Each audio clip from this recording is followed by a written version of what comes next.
తప్పకుండా రిజిస్ట్రేషన్కి సంబంధించిన శాఖ నాదే కాబట్టి ఈ మధ్య దాని మీద పూర్తిగా ఎక్సర్సైజ్ చేశాం.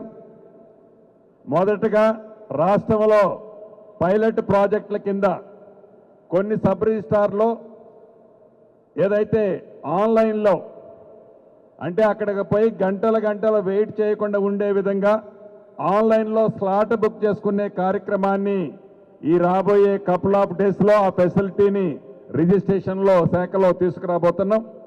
దాంతోపాటు రిజిస్ట్రేషన్ శాఖలో అనేకమైన ప్రక్షాళనతో పాటు మోడల్గా ఈ హైదరాబాదు పరిసర ప్రాంతాల్లో ఫుల్ బిజీగా ఉండే రిజిస్ట్రేషన్ ఆఫీసులన్నిటినీ ఈ రాబోయే కపుల్ ఆఫ్ మంత్స్ లోపే ఒక ప్రణాళికతో పబ్లిక్ కాంట్రిబ్యూషన్తో అద్భుతమైన కార్పొరేట్ ఆఫీసులకి ధీటుగా సబ్ రిజిస్ట్రార్ ఆఫీసులు కూడా ఏర్పాటు చేయబోతున్నాం.